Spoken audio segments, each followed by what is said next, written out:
All right, good morning, everybody. Welcome to the House Environment and Transportation Committee, last day of the session. 3 of us have to be upstairs with the speaker in 13 minutes, so the speaker doesn't like people to be late, so we're just going to roll here. We're going to start with a couple of concurrences.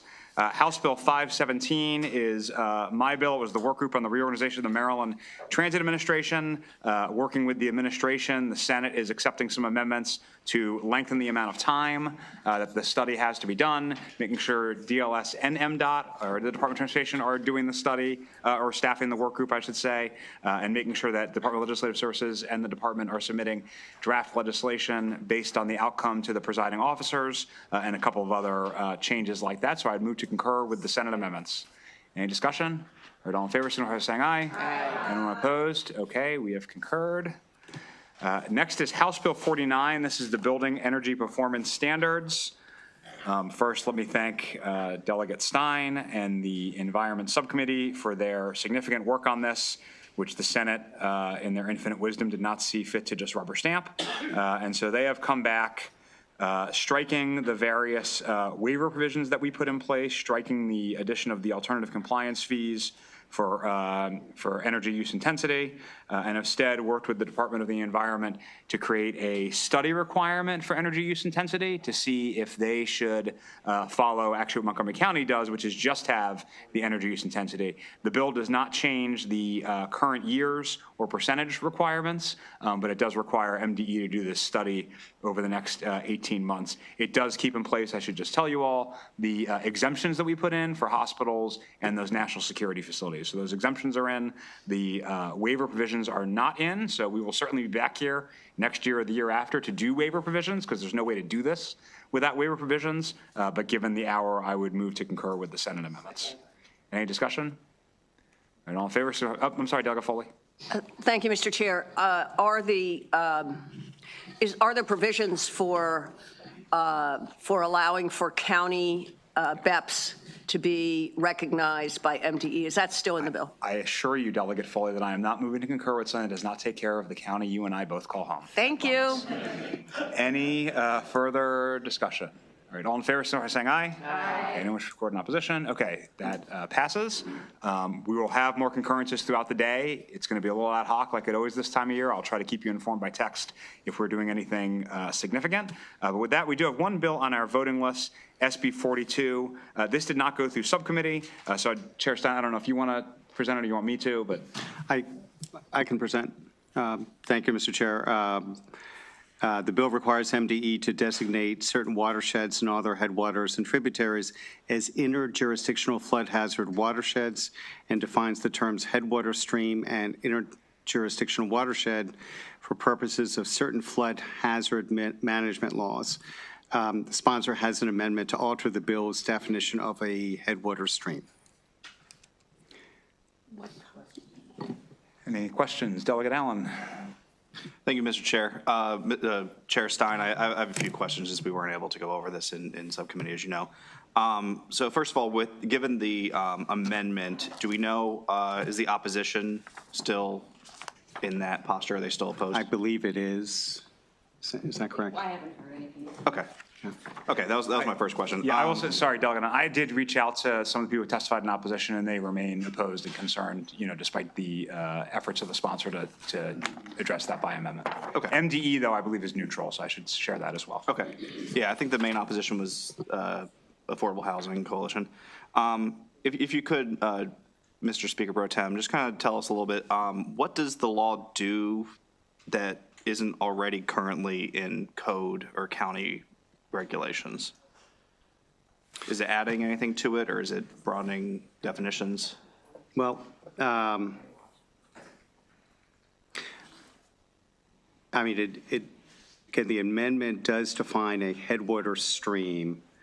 I don't believe that changes the law significantly. However, there is the issue of whether Baltimore City and Baltimore County would have to alter their flood management plans in response to this bill, and I guess that was part of the concern. Okay. All right. I have a few more questions, Mr. Chair, but I can let other people go first. Okay, Delegate Healy. I just want to check and see, this is multi-jurisdictional. How does it affect the watersheds in the DC metro area, in, Montgomery, Prince George's? Delegate, I don't believe it affects them. Oh, okay. It would just be Baltimore City and Baltimore County. Okay, from the description, it was pretty neutral, and I wasn't sure. And Frederick County and Frederick. on Frederick, okay. Okay, but not the Potomac watershed or the Northeast branch or the Northwest branch, or? It's not listed here, but they could. But right now, it's at least these 4 watersheds that would be designated. Okay, thank you.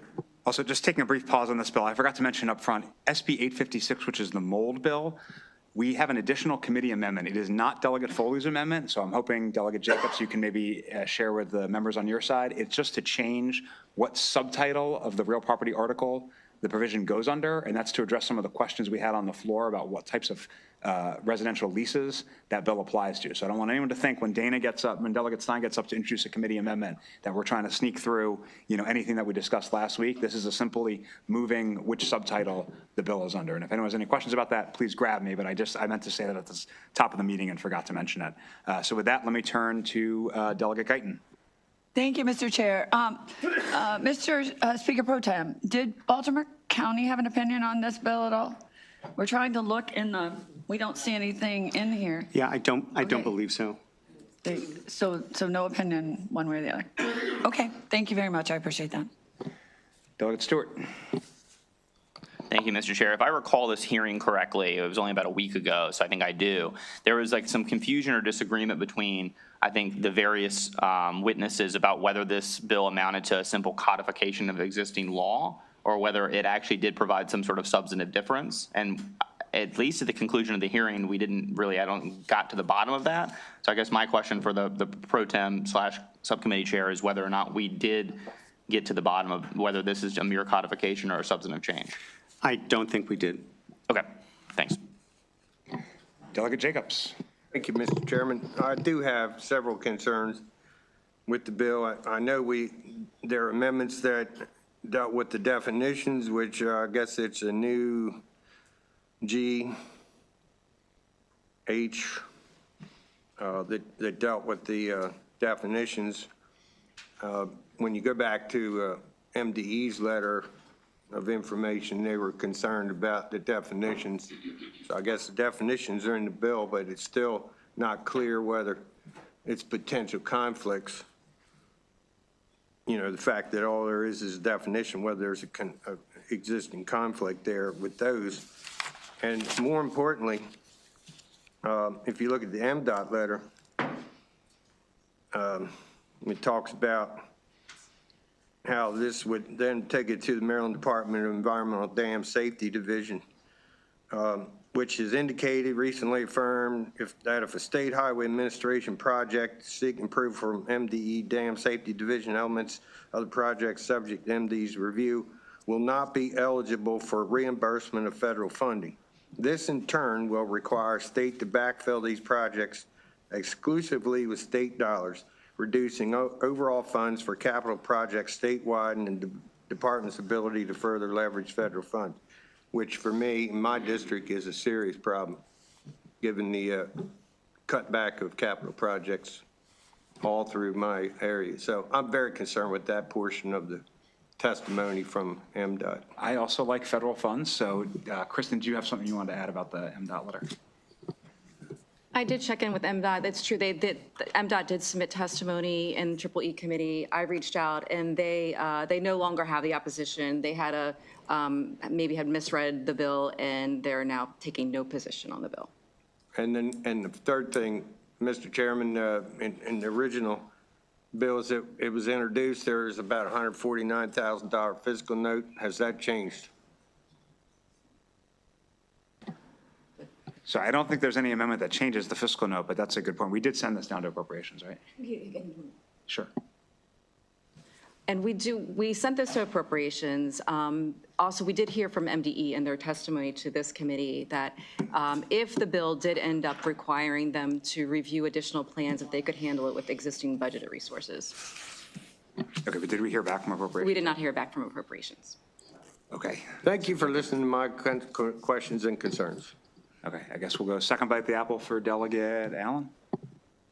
Thank you, Mr. Chair. I never do this, so I appreciate it. My concerns are, again, similar to Delegate Jacobs' concerns. They're almost cousins to Delegate Jacobs' concerns. My concerns are with development as far as housing dollars go, federal housing dollars. I know federal and often state dollars are withheld if affordable developments are being put within floodplains. Have we talked to DHCD about this, or do we think that this is going to make it even harder to access those dollars? Answer is no, we don't know. Okay. So do we, I can't remember, DHCD didn't take a position, did they? No. Okay. Yeah, because that would be one of my main concerns, that, again, federal dollars are already becoming more and more difficult to come by, and expanding this would possibly make that even more difficult. Thank you, Mr. Chair. Okay, I'm going to give Delegate Terrassa the last bite here because some of us have to go upstairs. Delegate Terrassa? Thank you, Mr. Chairman. I'm sorry I'm late. Does this only affect, I don't know what the amendment is because I missed that part of the discussion, but there's a list of Carroll Creek, Gwen Falls, Jones Falls. Is it only affecting these 4 areas, or are there areas in Howard County this would affect? It's just those 4 falls or creeks. Okay. Thank you. Okay, I think we're going to, since I know Delegate Stewart still has questions and one other person texted me, I think we're going to have to try to take this up later because some of us have to rush upstairs. So we will be meeting later. So keep an eye on your inboxes, your ears out for me to talk to you on the floor. All right, see you all shortly. Thank you.